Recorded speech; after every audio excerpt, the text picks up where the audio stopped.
in my case, my ex is dating someone, and I actually like her. She's cool. Like, she's been helpful.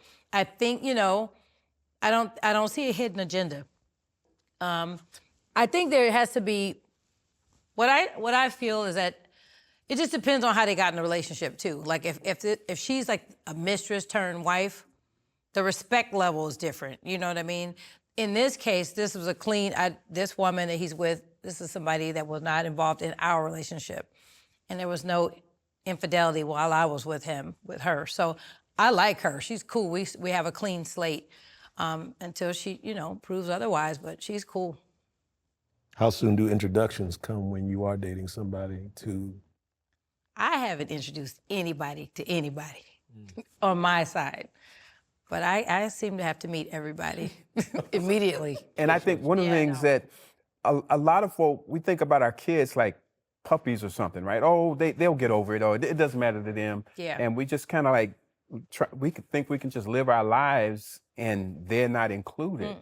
But, it seems that, to introduce your children to somebody that is significant to you, you should want to make sure that they got to be around. That person is going to be there for real. Yeah, no, my kids have met one guy since I've been divorced, and I've been divorced since it's been almost 10 years. Like I'm very, first of all, I don't even bring anybody to my house, so we got to start with even getting my address situation. So I'm a little different, but I'm kind of modest in that regard.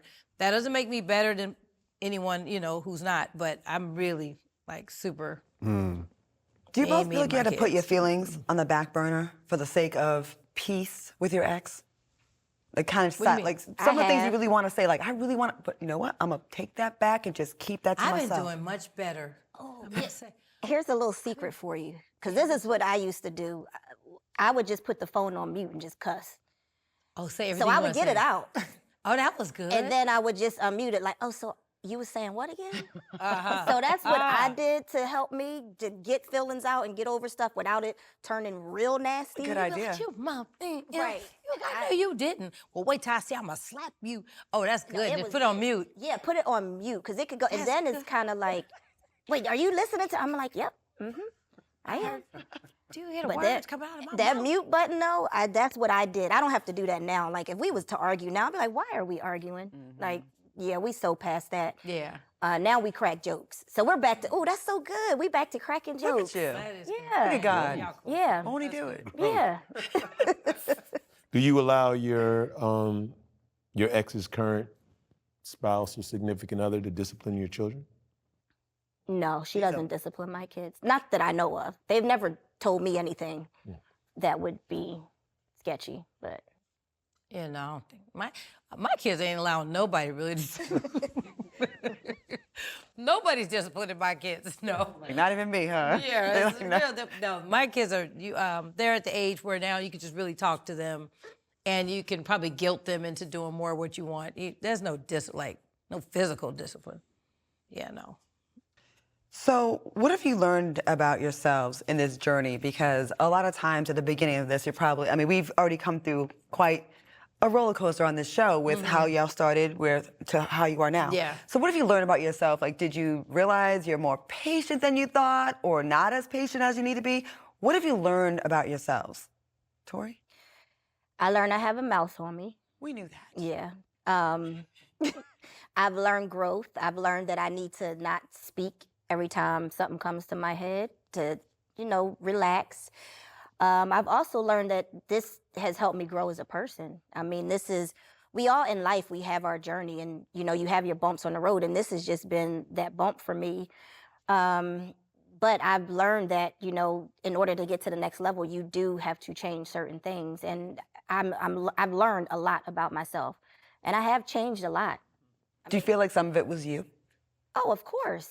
I've always said I know it's a hard thing for yeah. people always say that women, especially Black women, we never apologize and we're never wrong. I hear that all the time. Really? So, I always take that's word on the accountability. street about Yeah. us, whether it's true or not. Is what I always hear. Like, to get a Black woman to apologize, it's like it's some hard thing to do. I'll be quick to apologize, because for me, it feels like as soon as you apologize, it kind of takes it off of me anyway.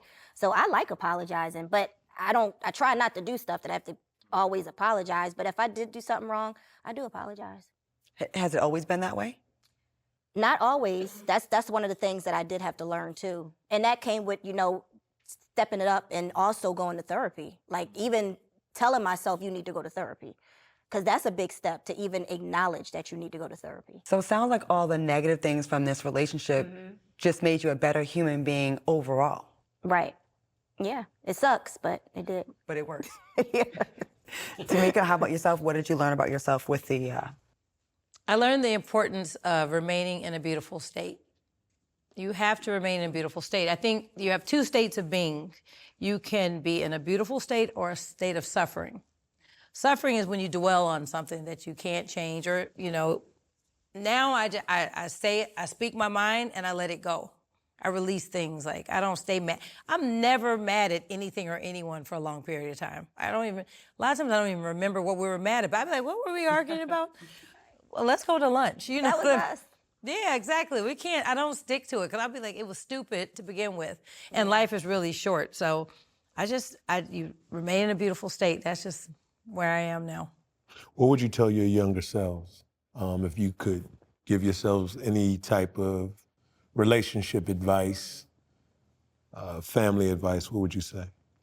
Don't major in the minors and remain in a beautiful state. So you have to let things go. You let things that you can't change, especially. You can't change anyone's perception of you. You can't change how a person feels. You have to remain in a beautiful state, remain a beautiful person, and have a positive outlook about things. So. I probably would tell my younger self, don't get married until you're about 36, 37. Until you're older out. Yeah, because my parents, they got married young. They've been married 50-something years. They're still married. So in my mind, I was like, oh, that's me. I got to be like them. And, that's what I see. But I wasn't ready to be married. So I definitely... Marriage again? Would you do it again? Will you do it again? I don't know. I've been proposed to twice. How did you just shut him down? Like, no. I don't know. You just say, get up, get up? Well, I mean, I got married young, so I feel like my 20s, I was robbed of my 20s. And so I'm kind of living my life reverse. I'm doing a lot of things now that I wish I would have done when I was younger, because I sacrificed for my ex-husband, then I had kids, I sacrificed for my kids. So now is my time, so I just don't see myself getting married anytime soon. That's real. Yeah. Tameka, you quiet? She want to get married again. No, I don't. You don't? Not really, no. I really enjoy my space. I would like a partner, like somebody that I would, serious with, I can spend time with, someone to travel with, but I can't imagine like living in the house with a person every day. Right. He needs to travel or something at least. Yeah, have a I've travel heard some job. other women say, Every day? what I about think marriage in two separate houses, but in the neighborhood would be perfect. Oh my God, that would